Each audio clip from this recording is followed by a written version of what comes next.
Yeah.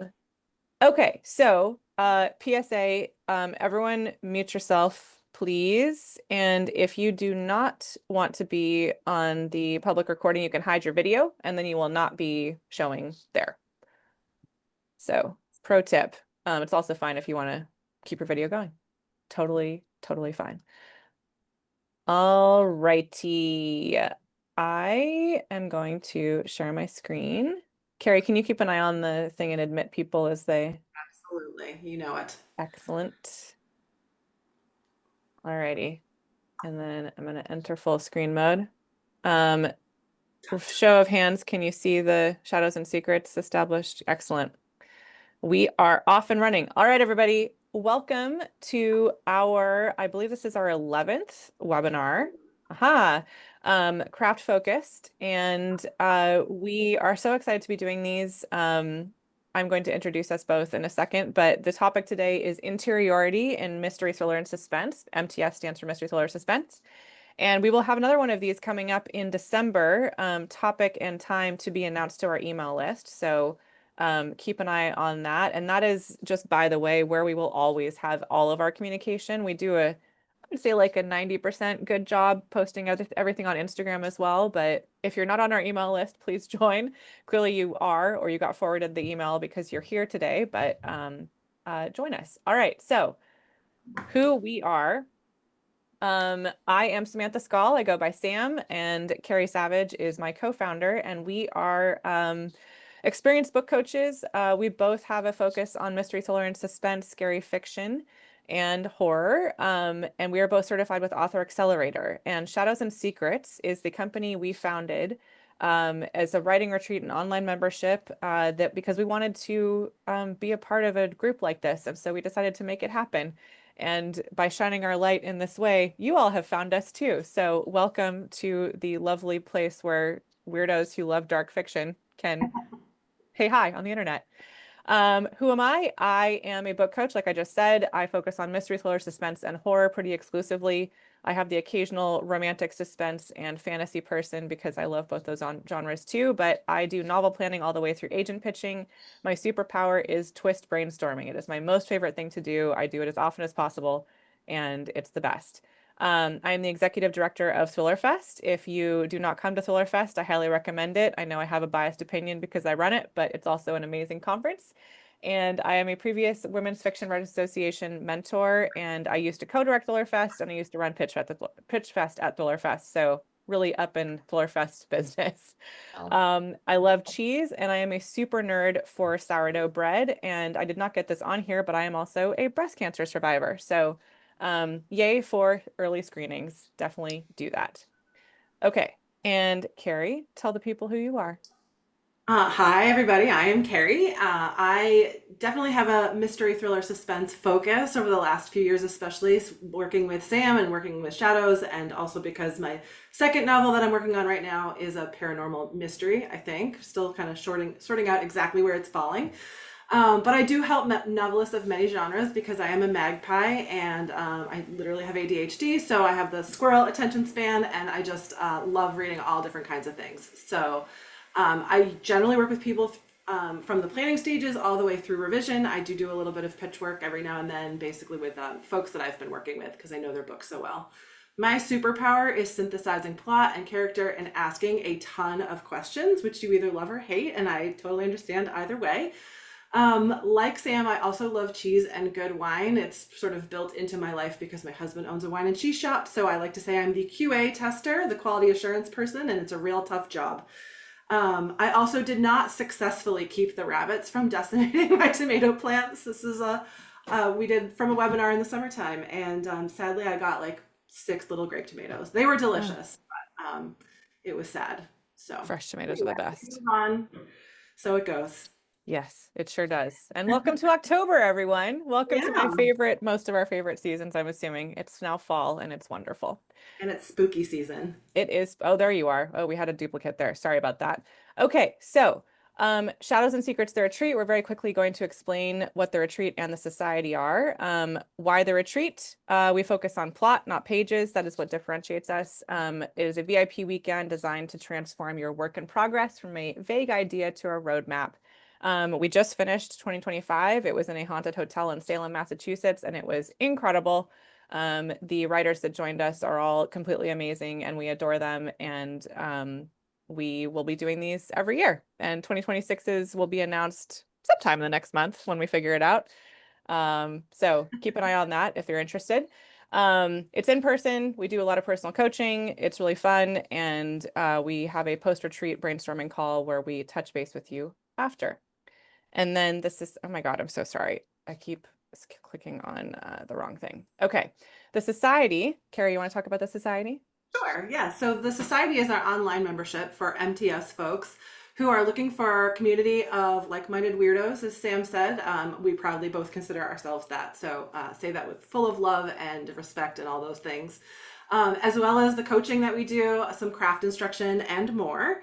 The highlights of the Society, I would say, are we have a monthly hot seat coaching session. We have 90 minutes and it's just sort of a come as you are, bring your writing questions. There is an application, but we also generally do have time for sort of a free form, free time Q&A, AMA throughout. And it's a great way to sort through those brainstorming questions. Like Sam says, we do a lot of that. And also just kind of keep up and see where everybody is at because we're all at different stages. That's really fun. We also do monthly deep dive deconstructions of our favorite thrillers. You may have seen some of these out on the interwebs. They're on YouTube. There's a lovely playlist. So Sam and I break down all the things about them.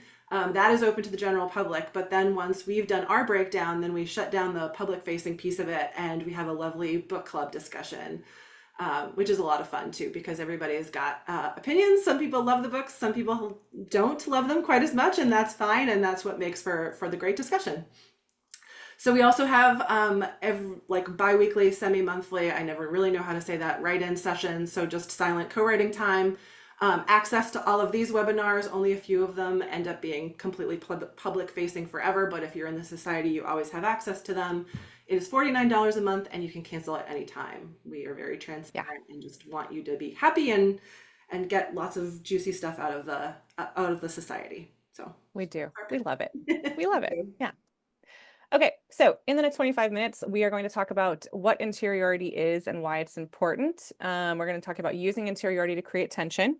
And then we're going to do a brief review of what the point of view options that exist and the pros and cons of each. We'll not spend a ton of time on that because we have a previous webinar that did a deep dive into that. But at the end, we'll leave time for kind of an Ask Me Anything and Q&A. So if you have questions, please pop them in the chat and we will do our best to answer all of those. And also, if you have any questions about the retreat, Society, to us, Thrillerfest, whatever.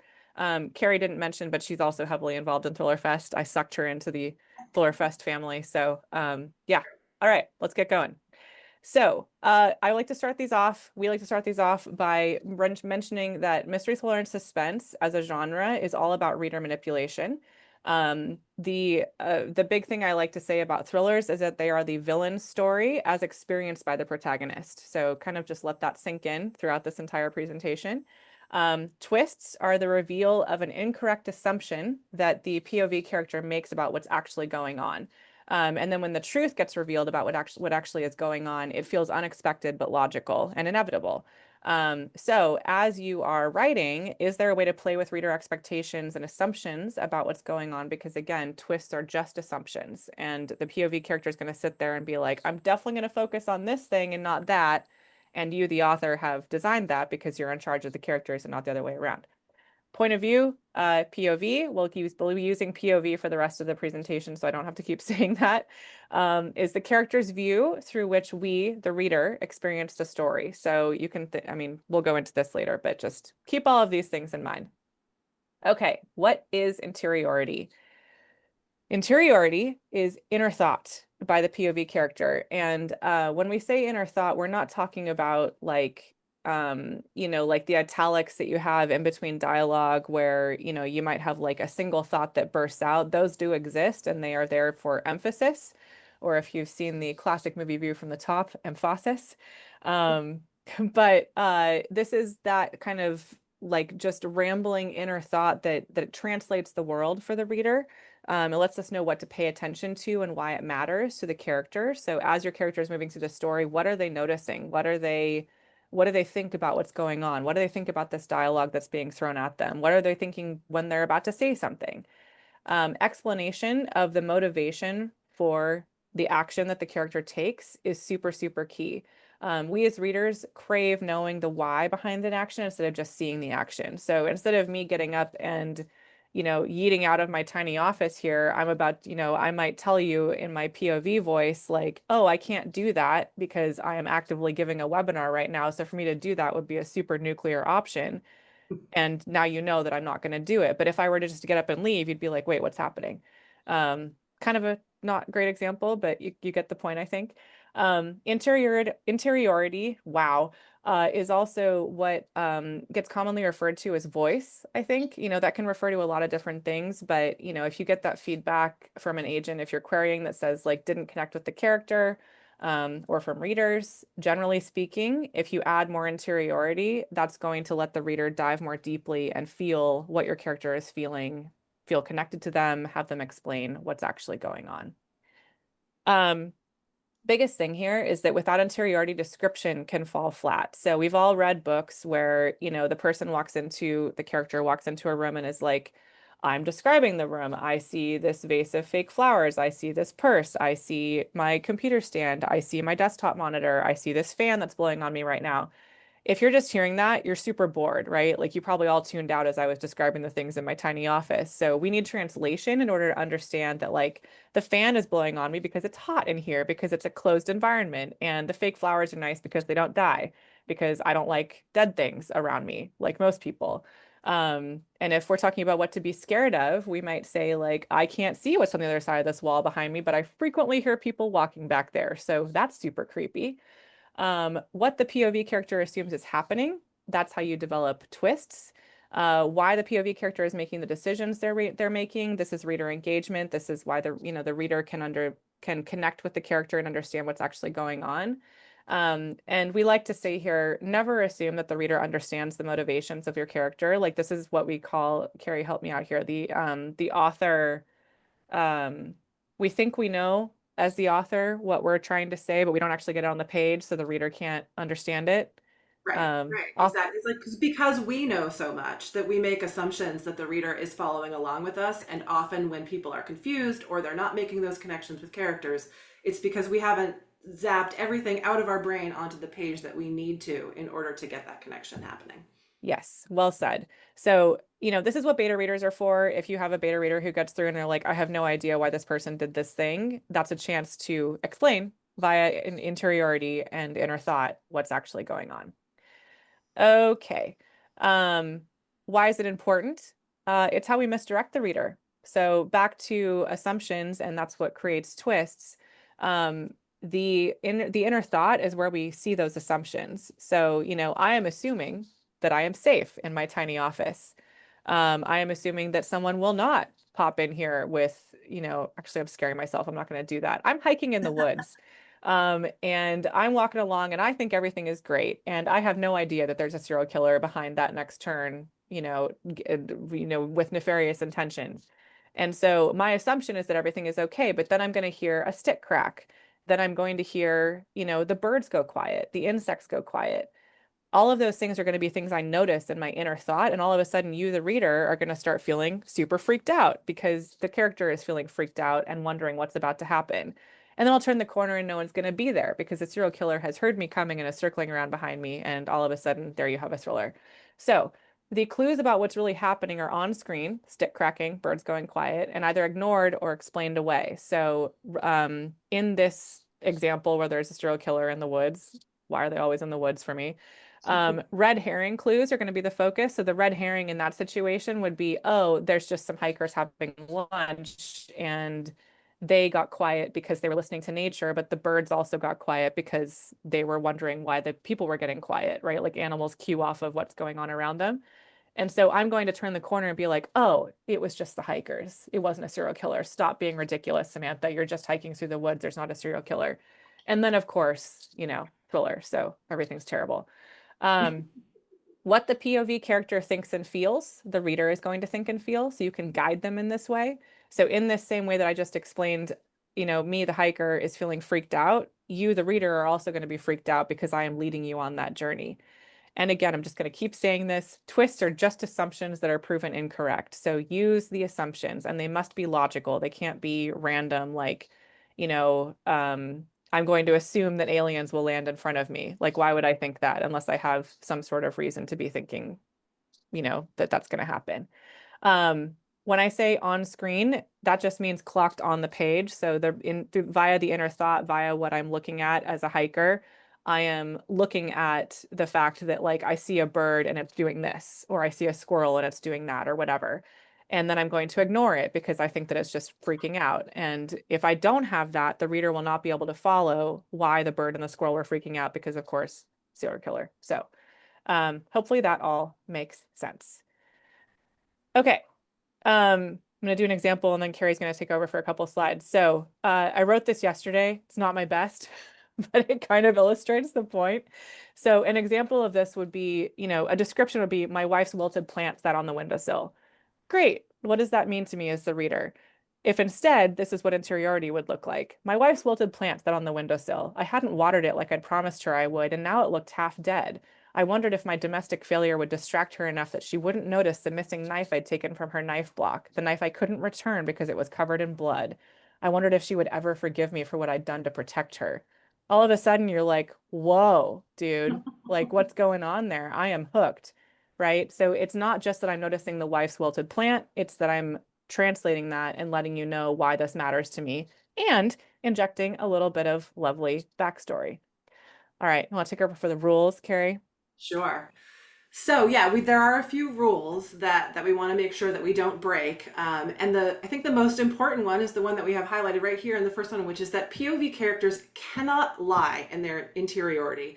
And the reason for that is because it breaks the contract with the reader, right? We then we as the reader feel like we've been cheated. Like, oh, you were playing me all along. It's an acknowledgement, but not directly, like breaking the fourth wall, that like we set up you. Sorry, just had one of those ADHD moments.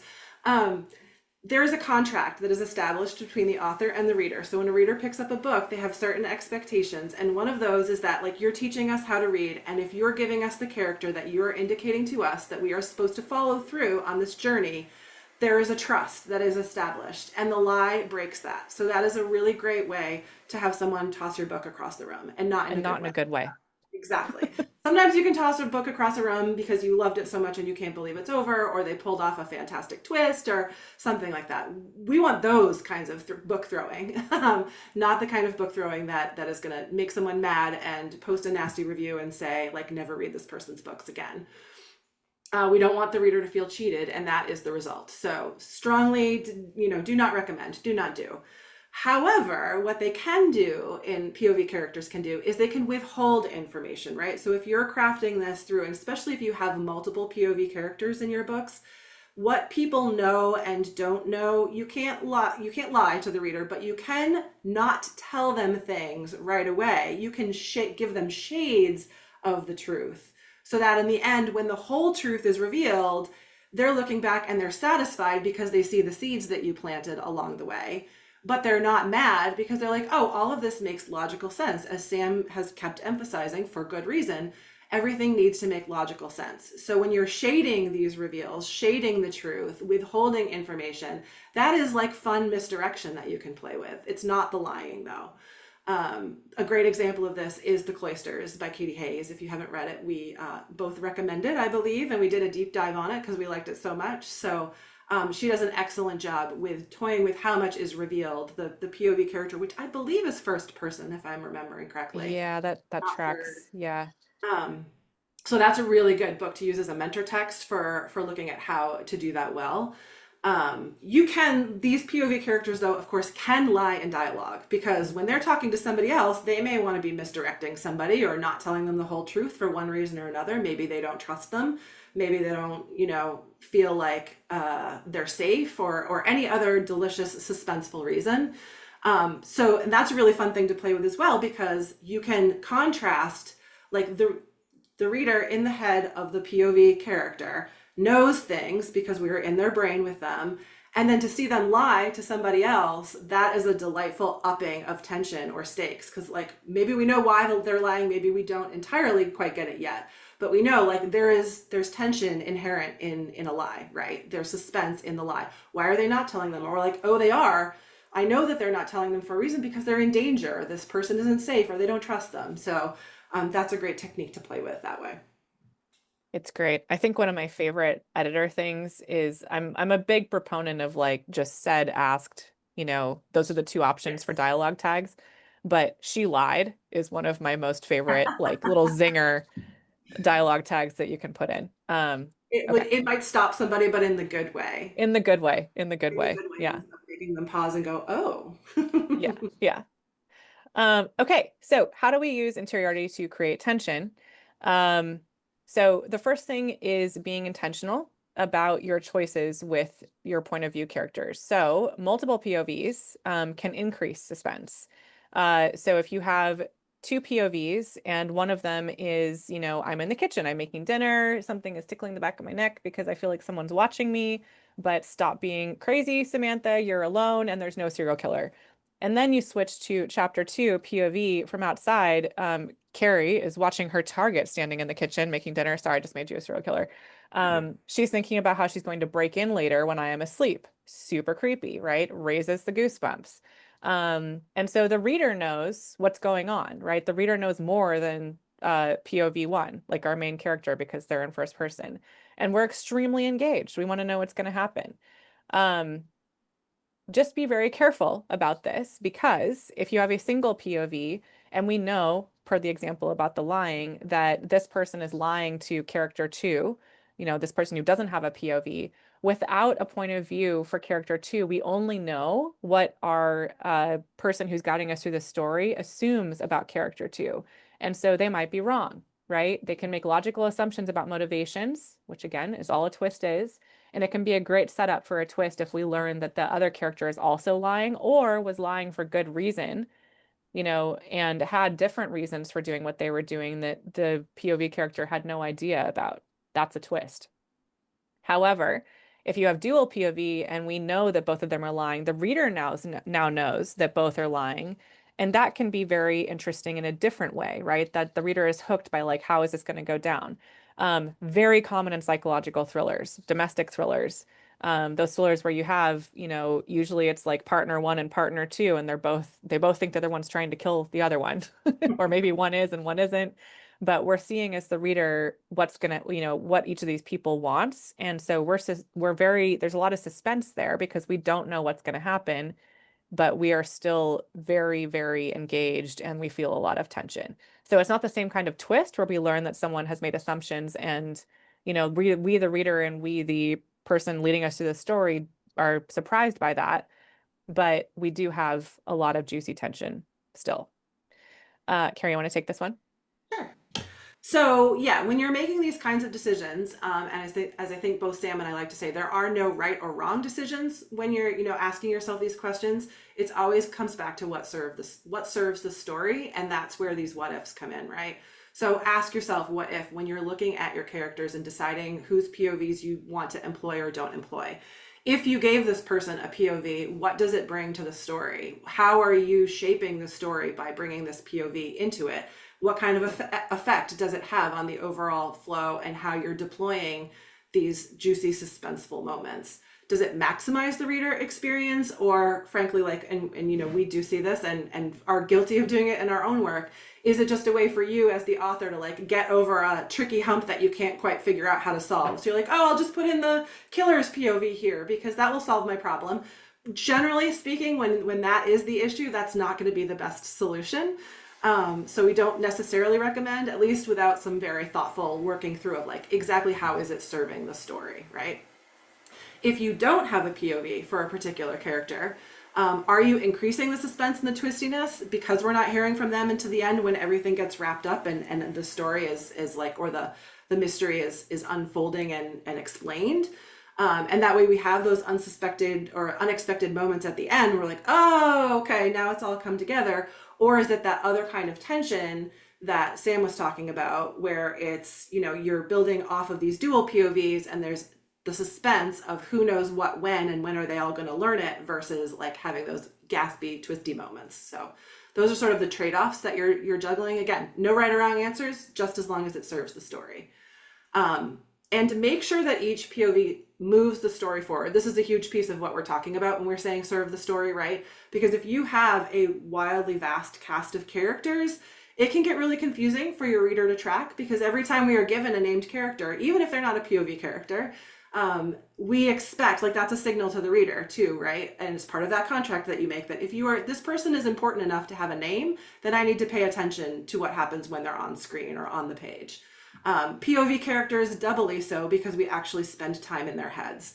So if you think about a Game of Thrones or an Outlander, yes, obviously these authors pulled them off Incredible because books. they're wildly successful and a lot of people love them. I've read them both, and you know, it's not, especially Game of Thrones, I feel like really did this to me, and I've read 5 of them or something like that. Loved the story, was fully engaged, tore through them as much as one can tear through bricks that they are. But you know, I didn't remember who probably half of the people were, and like, yes, you get the name at the top of each chapter. That's essential, I think, when you're got this kind of cast of thousands and you're just along for the ride, and it's great. But it's just something to be mindful of, right? And especially if you're starting out, you're new to this, relatively speaking, like, think about how you can be most successful. And that's probably not going to be with a cast of 20 POV characters. Don't do that to yourself, is what I'm advising. It just makes your life so hard. Figure out the Yeah. other nuances of writing MTS before you try to tackle something like that. Yes. Well said. Agreed.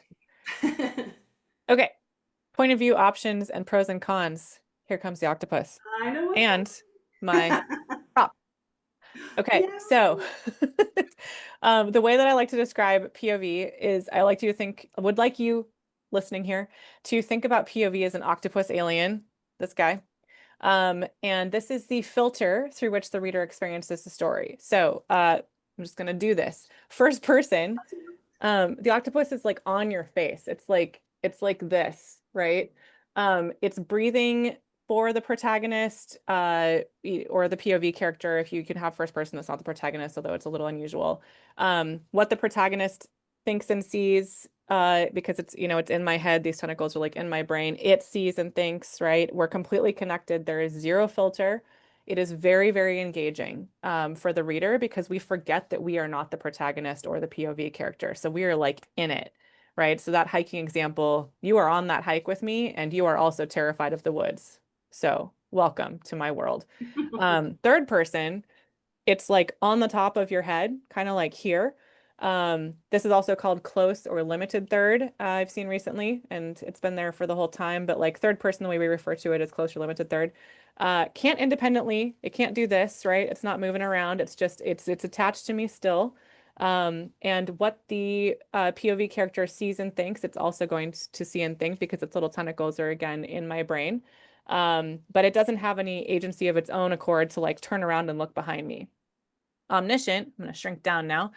The octopus is above my head, right? It's here. It can independently decide what, there it is, what it does up here, and it can pop in and out of thoughts. So there's another person over here, there's another person over here. It can decide who it hovers above and which thoughts it kind of like sucks up.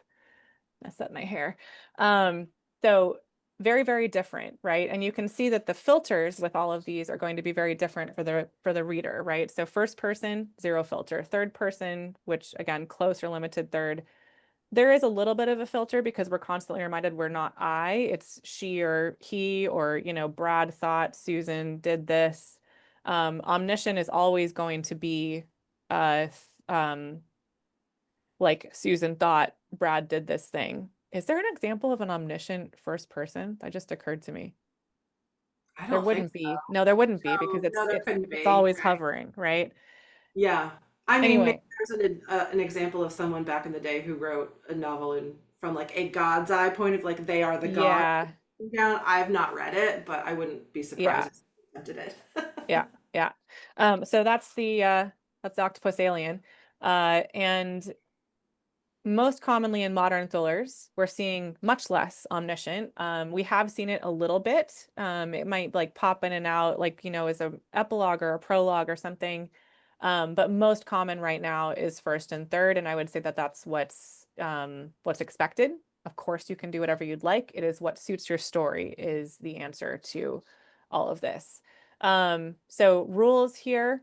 The protagonist is always going to have a POV, and it's usually going to be the person with the most chapters. Of course, what have we just, God of the Woods is actually a great example of the protagonist not having the most chapters, I would say. I haven't actually counted the chapters, but it's like roughly even between the protagonist and other POV characters. But the reader expectation is that chapter 1 is going to be the protagonist POV. This is not the prologue. This is not, prologue's typical in thrillers, like you might see like from the standpoint of the person who dies. Daryl, if you want to hide your video, you will not be on the public version. That might be a thing you'd like to do or not. You can choose. Perfect. Okay, so chapter 1, though, whether it's close third or first, is going to be your protagonist POV, and that's the reader expectation. So if you're starting your book with another POV, your reader's going to be a little bit confused. So just know that.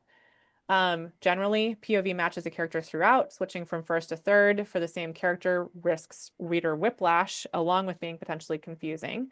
And this includes like flashbacks to, I'm in this time and I'm flashing back to when I was a teenager or something. Like, keeping it in I or keeping it in third is a good way to go. I have seen examples where this works, where it's not, but you do have a moment of reader whiplash when you do that. So just be mindful. However, there's always a however with rules.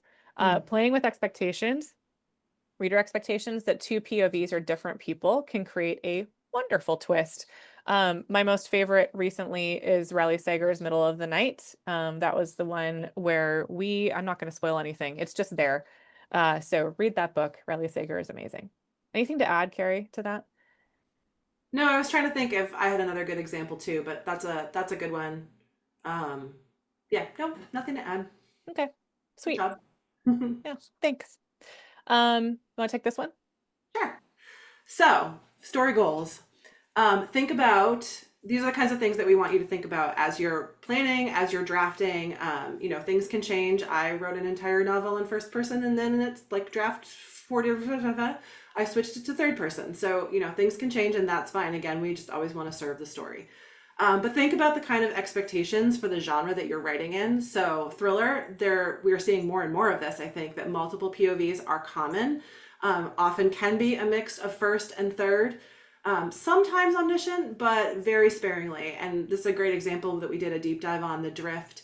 Was the whole thing omniscient, or was it just No, it was just the prologue and the epilogue, I think, but it worked so well.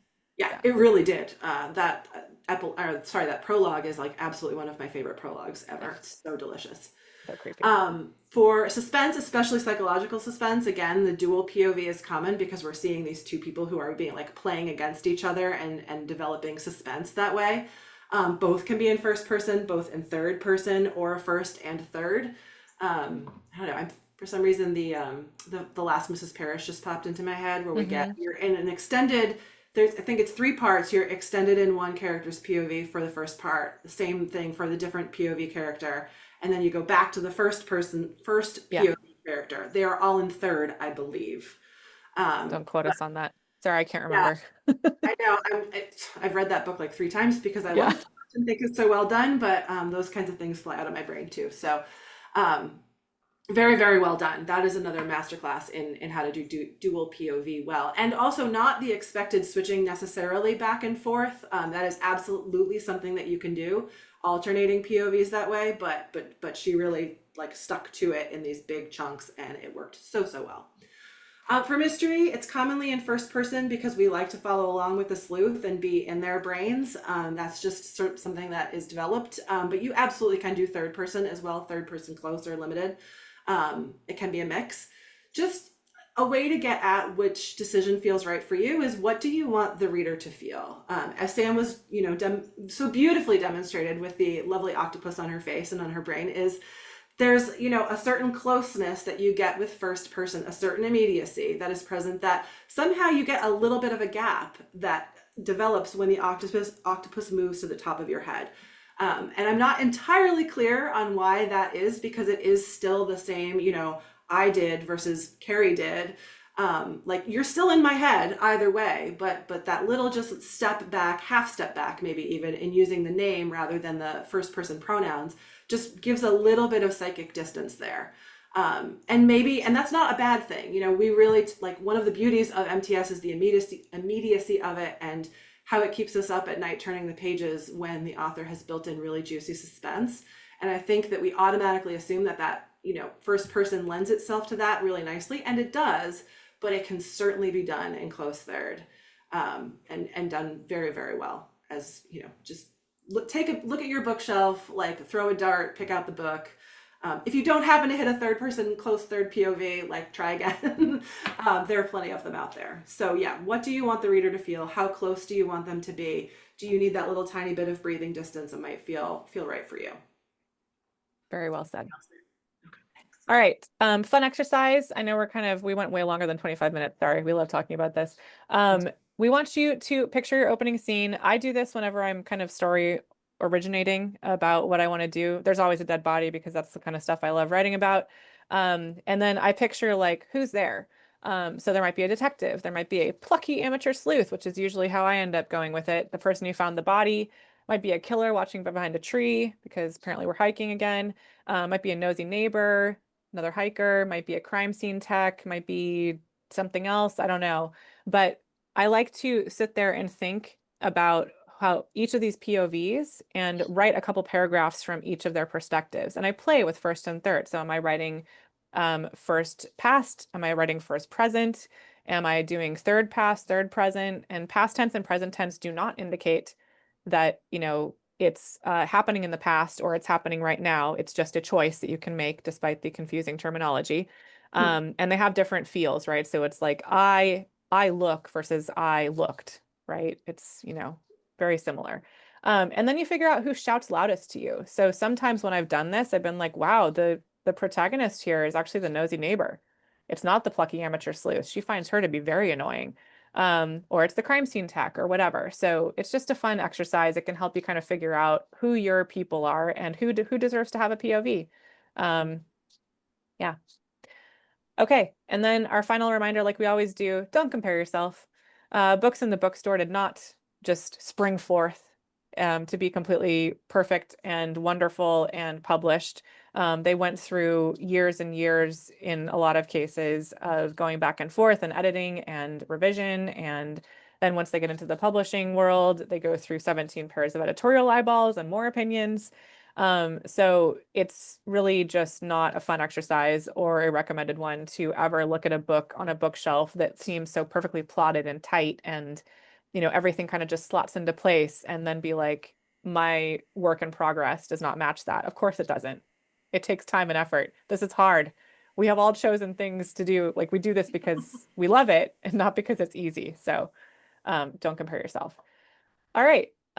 Welcome to the AMA. Thank you for listening to us chatter at you with our little octopi. And I'm going to stop sharing right now. If you're curious about Shadows and Secrets, shadowsandsecrets.com. We will email a recording of this. We'll email the link to the recording of this in the next few hours. And we'll do another one of these in December. So let us do precisely 10 minutes of Q&A and anything that y'all want to hear about. You can come back on screen if you want. You will be recorded for the public world. Stop the recording. Sure. Yeah, we can stop the recording. Okay. Thanks, Internet, for watching.